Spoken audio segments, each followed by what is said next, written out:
Hello everybody, I have an announcement. Yes, we're not going to start the video with the intro, my usual intro. People hate that intro, but I will continue making that intro since I've been doing this at the beginning of my channel. But what I want to say is this, before we start the video, you can skip to the video, but before I start the video, I want to talk about something.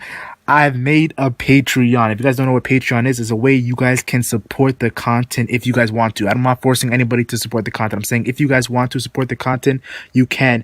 And it's not just you guys supporting the content. If you guys do support the content, there's going to be rewards. You can get a Q&A. You can get a shout out. You can get a video request. You can send in your theory and I'll do a whole video on your theory. Or you can actually be a part of a video. Or you can even join a call with me where we can discuss One Piece theories, discussions, how strong, whatever you want to discuss about One Piece. You can discuss about it in an actual call. Yes, all these rewards will be on the Patreon, so check it out if you want to. I'm not forcing anybody. You don't have to support the content. Just watching the video, leaving a like, leaving a comment is amazing.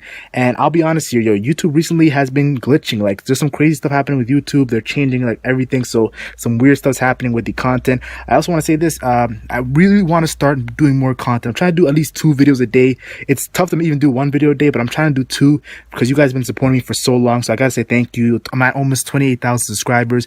I've been doing this for almost 2 years, 3 years. So I gotta say thank you for everyone who supported the content. It's been a long journey, and I want to continue making content. I also want to say this: I have a manga channel. People always ask me, "Where's the One Piece chapter reactions? Where's the One Piece manga content?" I have a whole channel where One Piece manga content is on there.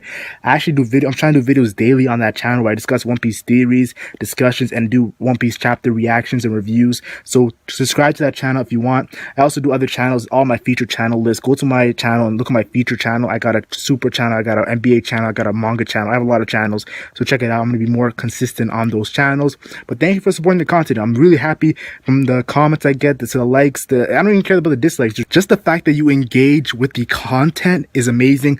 I love it. So you don't have to support the Patreon, but I just supporting the content, leaving a like, leaving a comment. Even if it's 1-word comment, I love the support. So thank you everybody for supporting my content. The legendary Phoenix, Marco the Phoenix, the 1st Division commander of the WhiteBeard Pirates, or should I say the former 1st Division commander of the WhiteBeard Pirates. Now, assumingly, he is the captain of the WhiteBeard Pirates, or the leader of the WhiteBeard Pirates. And let's be honest here, Marco the Phoenix is one of the most fan-loved characters I've ever seen. People love Marco the Phoenix, and I think I might know why they love him. First of all, he has had one of the greatest intros. The fact when I'm not talking about the intro where it's him and like the pirate. I'm talking about when he actually goes up against Kizaru, protects Whitebeard. That's an epic intro to show your power. Also, he has a very badass design. Like I said, he has a very badass design, and he has a very badass personality. Marco's just a great character, and it's easy to love him. I heard a lot of people say that Marco is their favorite character. So Marco, he's a fan-loved One Piece character.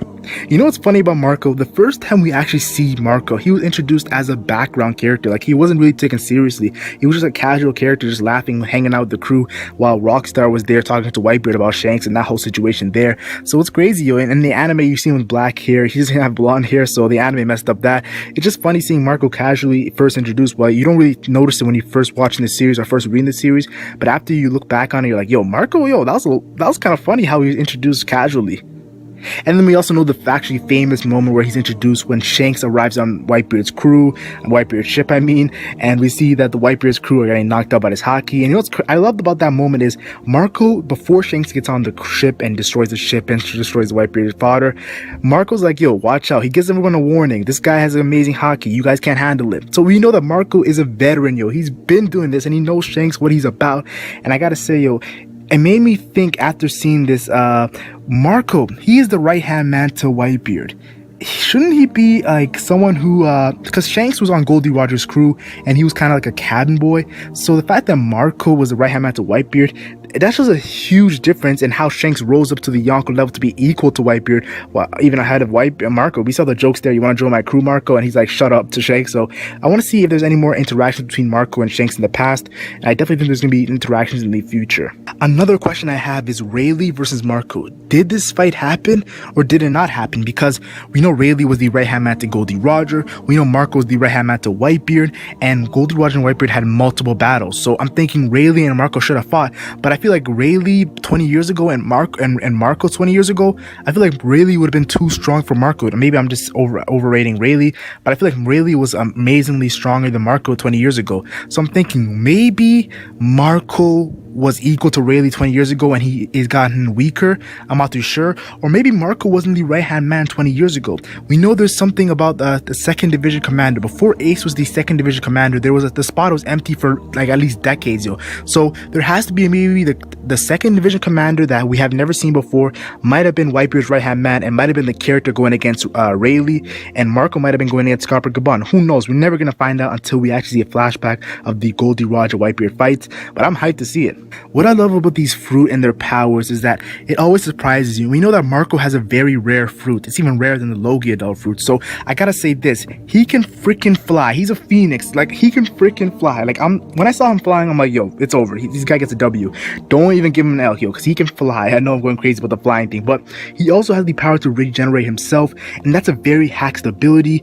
Also, when you gotta see more of the phoenix in action, because this is a legendary bird. Like, it's a legendary bird. I remember Oda in an interview, the man who created One Piece, he said he will get more into his dove fruit in the future. So that gets me hyped because we know that Oda's pretty much saying that Marco's gonna be a big guy in the future. I also think that it was pretty epic when he said that Marco's flames, blue flames, they don't burn like Ace's flames and they don't spread like Ace's flames. They just regenerate himself. So there's gotta be more to Marco's flames that we don't know about, because Marco, yo, he's a very top tier guy, yo. I feel like he was on the Admiral level, yo. I have to make a video on Marco's power. I know I will do it soon, but yeah, I can't wait to see more of Marco's ability. Now, we know something really epic and really hype was the Gorosei talking about Blackbeard, and they said the people that could take out Blackbeard right now are Shanks, Kaido, Big Mom. But they mentioned Marco, and they mentioned Marco. I was like, yo, Marco, yo. So they're giving some hype towards Marco as one of the guys who can take out Blackbeard. And I thought, yo, Marco on that level of the Yonkos, and I don't think Marco's on the level of the Yonkos, but he definitely has the power, because Blackbeard, right when he got the WhiteBeard Dove Fruit, it didn't make him crazy strong right away. You know, he needed time, and that's why I think that they mentioned Marco as we've seen something happen in the future. Now, I definitely want to give a warning to anime onlys. I know I usually don't do this, but there's a spoiler here for the rest of the video. Maybe you can come back. I might do I'll put a spoiler tag, and when the spoiler tag is gone, you can come back to the video. I think you should mute it right now, but I want to say this. Blackbeard Marco, the Payback War. It's something that I rarely talk about on my channel, but it's one of the most epic moments in One Piece. Yes, I'm telling you guys the truth. I'm not overhyping this, yo.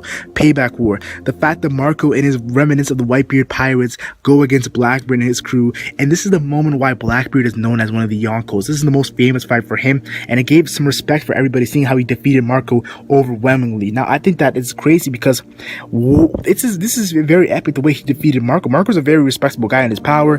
He also had Jozu, V-Stuff. He had the WhiteBeard commanders. I'm not too sure if the allies were there, but it's crazy. Marco got an overwhelming defeat by Blackbeard, and I want to see more. Is it going to be a flashback? Hopefully, because, you know, I feel like Marco definitely is going to be a very futuristic character. I don't know what I'm saying there. A character that's really intertwined with the future of the One Piece story. We know it's said that Nakamushi is now going after Marco to bring him to help in the Kaido War. Yes, this is Luffy fighting against Kaido, and he's getting to help of Marco, which is going to be very impressive. And I love how Marco looks very sad in that panel, because it's showing us like, yo, Marco, he's definitely seen some things. I feel like maybe something that happened that maybe devastated Marco. I know there's some theories here. I'm going to bring it up right now. Jozu, yes, the man who lost his arm in the Marineford War. That might make him weaker. I'm not too sure because Shanks lost his arm, but I feel like Jozu lost his arm. I feel like it might make him weaker. I'm not too sure. I don't think Shanks is weaker, but I feel like Jozu might be weaker.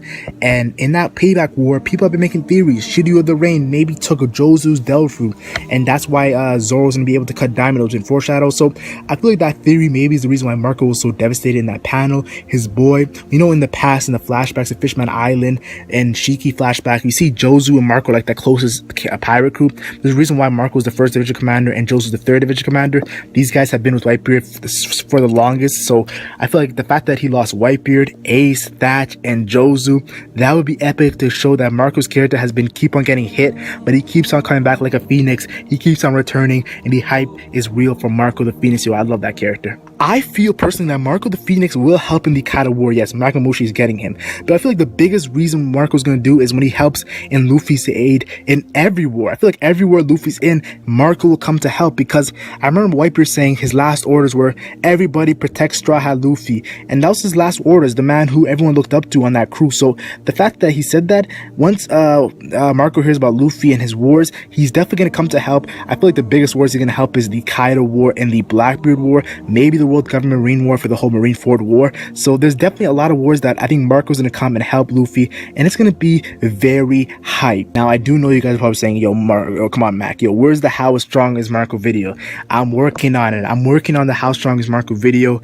I'm rereading some fights with Marco. I'm really impressed with Marco after rereading some fights. There's still a couple more fights I want to check out, make some analyze these fights, but I will be coming back next week with the How Strong is Marco video if you guys want. If you guys don't want, just tell me, don't do the How Strong is Marco video, do someone else.